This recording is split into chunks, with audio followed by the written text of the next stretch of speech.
Hello बच्चों, तो और प्रश्नों को पढ़ते हैं।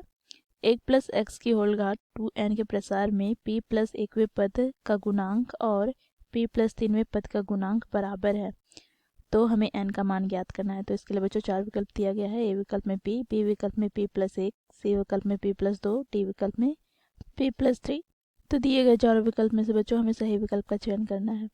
तो दिए गए प्रश्न की मुख्य अवधारणा की बात करें, यहाँ पर हम देखेंगे द्विपद प्रमेय किसी धन पूर्णांक n के लिए। तो बच्चों देखो यहाँ पर a + b की होल घात n का जब हम प्रसार करें तो बच्चों देखो ये बराबर हो जाता है nc0 a की घात n गुनी b की घात 0 अर्थात 1 प्लस यहाँ पर nc1 a की घात n-1 गुनी b की घात 1 प्लस यहाँ पर nc2 a की घात n-2 गुनी b की घात 2 प्लस यहाँ पर इसी चौथा पांचवा पद याद करेंगे। अब बच्चों देखो अंतिम के दूसरा पद की बात करें तो ये क्या हो जाएगा, तो देखो यहाँ पर nc(n-1) गुना a की घात 1 गुनी b की घात n-1 प्लस बच्चों अंतिम पद क्या होगा, तो nc(n) a की घात 1 - 1 कितना हो जाएगा, तो ये हो जाएगा 0 और यहाँ पर b की घात हो जाएगा n। तो यहाँ पर देखो a + b की होल घात n का प्रसार हम इस प्रकार करते हैं। साथ ही बच्चों यहाँ पर हम इस का व्यापक पद की बात करें तो व्यापक पद हम कैसे ज्ञात करेंगे, तो इसके लिए सूत्र होता है देखो यहाँ पर t(r+1) बराबर यहाँ पर n गुनी c(r) a की घात n-r गुना b की घात r। अब बच्चों साथ ही यहाँ पर हम NCR की बात करें तो NCR क्या हो जाएगा, तो देखो n का फैक्टोरियल बटे यहाँ पर n-r का फैक्टोरियल गुनी r का फैक्टोरियल। तो बच्चों देखो इस मुख्य अवधारणा की सहायता से दिए गए प्रश्न को हम हल करेंगे। तो प्रश्न में बोला गया है देखो यहाँ पर 1 + x की घात 2n है।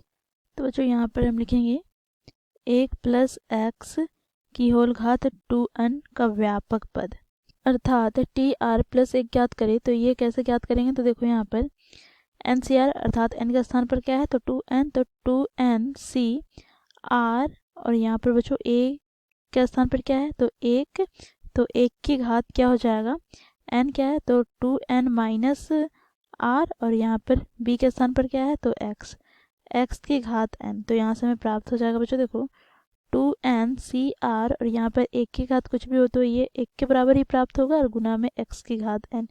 तो ये हमें प्राप्त हो गया व्यापक पद अर्थात tr+1 का मान। अब बच्चों देखो प्रश्न में क्या बोला गया है, तो प्रश्न में बोला गया है p 1वां पद। तो बच्चों देखो ये क्या होगा, तो p + 1, तो ये पद का मान हमें ज्ञात करना है। तो यहाँ से हमें प्राप्त हो जाएगा देखो r के स्थान पर क्या है, तो p है। तो यहाँ पर हम लिखेंगे 2nCp गुनी x की घात क्या हो जाएगा p। ये हो गया बच्चों समीकरण 1।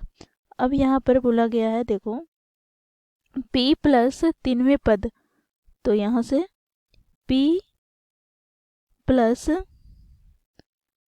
3वें पद अर्थात tp + 3 हमें ज्ञात करना है।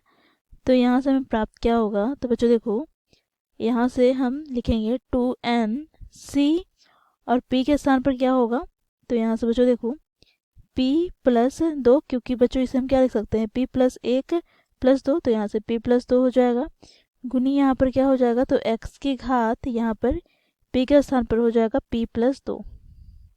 अब बच्चों इसे हम सरल कर लेते हैं तो 2 गुनी n Cp + 2 और यहाँ पर x की घात p और गुना में क्या आ जाएगा x का वर्ग।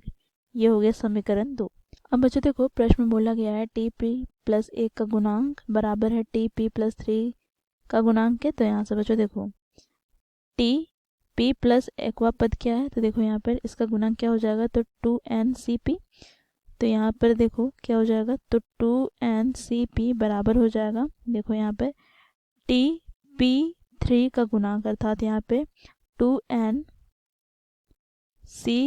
+ 2 के बराबर हो जाएगा। तो यहाँ से हम इसे कर लेते हैं। तो बच्चों यहाँ पर हम देखो गुणधर्म का प्रयोग करेंगे। यदि NCr हो तो बच्चों ये बराबर होता है NCn-r के। अब देखो यहाँ पर हम इसे क्या कह सकते हैं, देखो यहाँ पर r + एन माइनस आर बराबर किसके हो जाएगा, तो एन के। देखो यहाँ पर प्लस आर से माइनस आर कट जाएगा तो एन बराबर एन के हो गया। तो यहाँ से हम क्या कह सकते हैं, तो यहाँ से हम कह सकते हैं देखो पी प्लस 2 बराबर क्या हो जाएगा, 2n के। तो यहाँ से 2p प्लस 2 बराबर हो जाएगा 2n के। तो बच्चों देखो दोनों पदों से हम दो उभयनिष्ठ निकालेंगे तो p प्लस 1 बराबर हमें प्राप्त हो जाएगा 2n। तो 2 से 2 कट जाएगा तो यहाँ से हमें प्राप्त हो गया n बराबर p प्लस 1। तो यही पद हमें ज्ञात करना था, n का मान।